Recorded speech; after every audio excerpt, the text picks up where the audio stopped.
Hi guys, today we'll do an unboxing but not plants this time, lights. I got a new light and I really want to do the unboxing and installation with you because that may be something you want to consider when you have a lot to cover and not at the same height. It's kind of a light that is able to bend on some parts and provide you with a great light on all the plants that you have. Hi, my name is Remy and I love Nepenthes. And for Nepenthes I need some grow light because on winter time it's not always great when it's cloudy, etc. So it's on a windowsill, so depending if it's sunny or not, the plants won't get the same light. That's why having a grow light helps. But now that some plants are really tall, I'm having hard time to really provide them light when they are really high, and same lights on the ground where the basil are, the smaller plants are. So I think I have found a good light for that, and we will see that now. So Sansi, you know I love this brand. So what is it? Yes. So you will see this one is really designed to really cover every kind of height. You will understand better. So look at that. So that's an interesting light, definitely.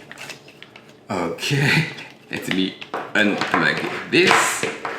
Okay, so literally the light will be hooked like that here.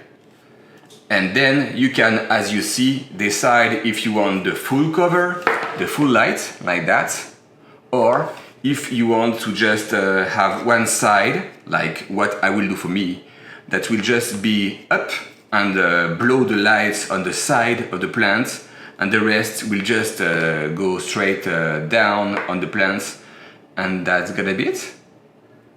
So look at that. So really the same design as the other light I got. Really hollow, no need for a fan, it's not heating up. That's some great quality LED, definitely. And that's it. So you have literally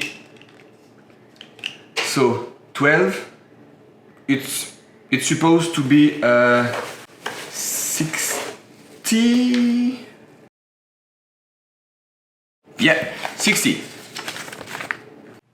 So here is the information for you, and yes, it's 60 watts. And this is the back of the notice. So yes, you can have it like that you can screw it on the light, a regular like a regular bulb. But I took this one because it was having this hook that will allow me to decide how high I want it, and I think that's gonna be great. So let's install this bad boy, and we will see from here. So right now on these plants I have the 70 watt. I just put a cover so it don't blow in my eyes, but that's the regular 70 watt with all the lights, really strong one. If I step back to show you the big picture, this is how it casts the light. So you see it's doing a great job, but still when it's really up on the vine, it's hard really to reach this place. And the ones that are slightly under don't receive a ton of light. And that's totally fine. I mean, just above you have the 70 watt, and under where it's more shadowy, great leaves, great picture. This is the Brixiana, the last picture, really doing fantastic. This big one, let me show you the Spatulata spectabilis.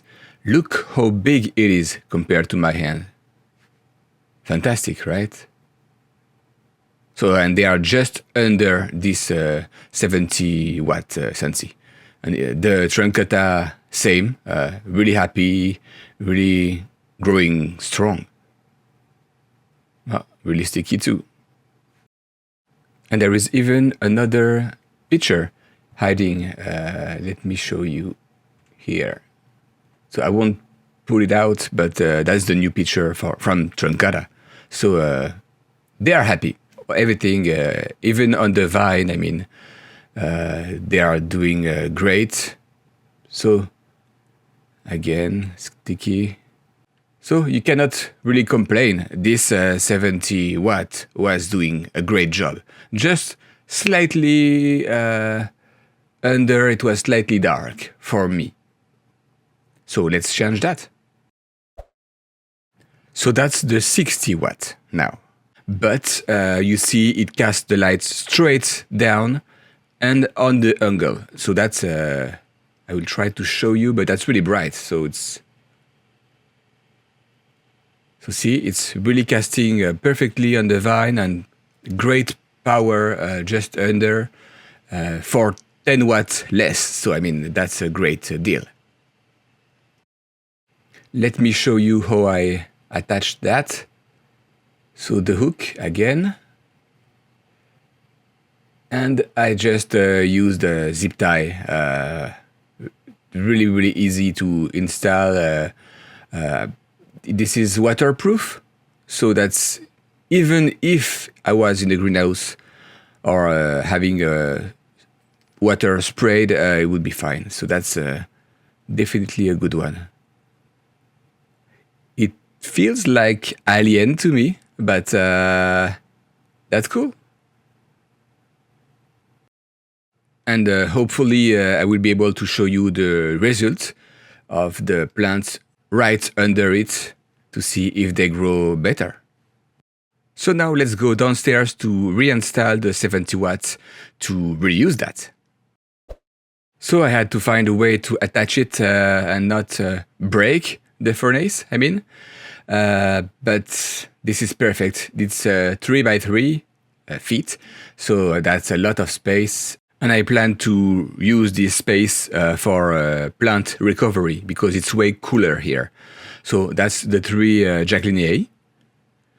And then this is the Tentaculata, a long vine that don't produce any picture, and even at the top it's so ugly.